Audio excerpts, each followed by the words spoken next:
Hey, good evening, guys. Touch coming at you. Excuse me. Still feeling a little bit under the weather. Thursday, January the 8th, just coming up to 7:30 p.m. And another cold night outside, cold and windy. And at least it's fairly comfortable in the garage tonight. We've got about 10 degrees Celsius, about 50 degrees Fahrenheit in the garage. So good temperature to work in, just with a light sweatshirt on. So I think what we're going to do tonight is we're going to put in another power hour and a bit, and we're going to start diving into that front suspension. So I'll probably start with the passenger side and see how far we get. Again, it's it's hard to see over here, but it's kind of dirty and greasy and grimy, so it'll be a little bit more difficult to get things apart. Anyway, I'm pretty sure there'll be some C's fasteners, so we'll probably be using some heat again to get those fasteners off. But yeah, so no time like the present. We'll get that wheel off and we'll start getting into it. I'll probably give you a quick video once I get to taking the shock out and the coil spring after that.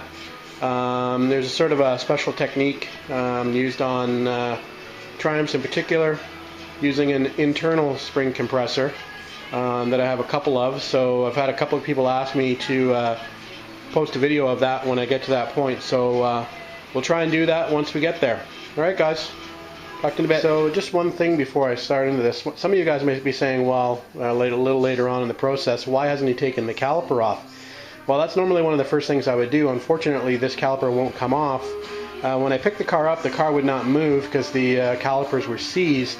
So we tried to actually take the calipers off, and in the process broke off the mounting bolts for the calipers that are in the vertical link. So it's going to stay on there for this process, on this side at least, and we'll have to drill out that stud that's on there at a later date. I just wanted to bring that to your attention. All right, okay, guys, don't know how well you're going to be able to see, but we're under the front passenger side suspension, and this bump stop, I'm going to actually move the bump stop out of the way. First, so if I started getting one of those nuts off, which came off pretty easily actually, but you can see it's pretty rusty under there. So I'm sure getting that spring pan off is going to be a bit of a challenge at some point. But we've got a bit of work to do before we get there. I want to get this, the bottom shock plate out. So I want to remove this bump stop. When we're going to get to this, we pull that shock out, and then we'll start working on getting the coil spring out. Alright, guys, we'll have to disconnect a few other things like the front sway bar, and we'll have to do this outer tie rod. Alright, guys, we'll come back. Just want to give you a shot of that. Here's that lower bump stop removed, guys, and it's actually missing a piece.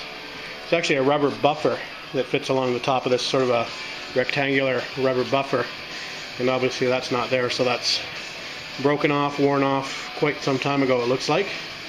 Anyway, just thought I'd give you a quick shot of that. So that's off the car.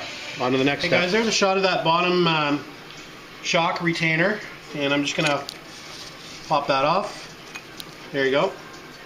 So that, now you can see the bottom of the shock, and we're going to move up to the top, and we're going to undo this nut, or these two nuts at the top, and we're going to push that shock out through the bottom. Alright, guys, we'll come back. Okay, guys, there's the shock retainer out, and I'm not sure how well you can see that. I'm filming above the car, just sort of holding the camera down below, so hopefully it's coming out. Anyway, the good thing is I got a nice set of, I don't know if you can see that, nice set of Coney Classic adjustable shocks on here. So those are good. Those are expensive, so good to see those, and I'm sure they're probably going to be usable. We'll just get them cleaned up a little bit. I actually have these on my TR6, and I love them. Alright, guys, we'll keep continuing moving on. We're going to get the spring compressor out shortly. We're going to probably take this brake line off.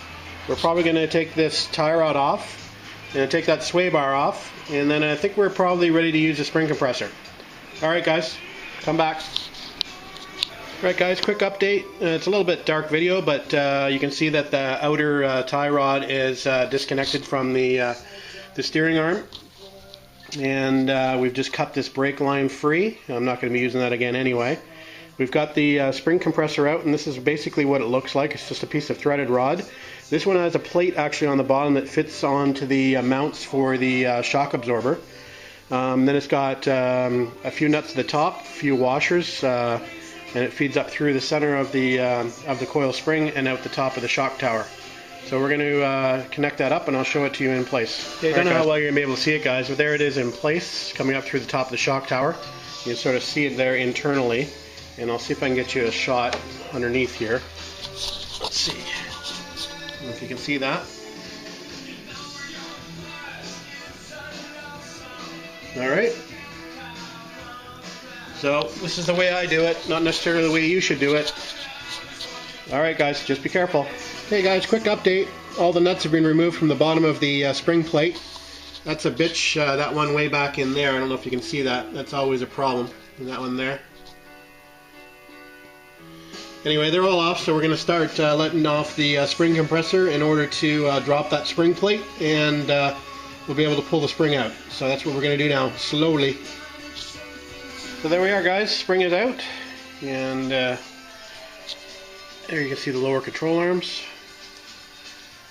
So what I'm going to do now is I'm probably going to just take this fulcrum off at the top, and we'll just lift that off, and we'll let that swing down, and then we'll get to the lower control arm bushings on the inside. Alright guys, just coming up to 10:30, and we've been out here a while working on this. It's not the preferred way to take that off with the rotor and the hub and the caliper still attached, but hey, it works, and we'll work to get that apart at a later date. Anyway, so there's the bulk of the suspension, the control arms. Obviously I showed you the spring and the spring pan, and there's the empty spot. And of course those bushings were rusted on there pretty good. So that's it for tonight, guys. We'll get out here tomorrow and we'll continue on the other side. It's taken a little longer than I anticipated, just because there's so much rust and grime on these parts and pieces, making them difficult to get apart. So just got to be patient and work at it, and they'll come off. So alright guys, we'll get back out here tomorrow. Have a good night. Talk to you later.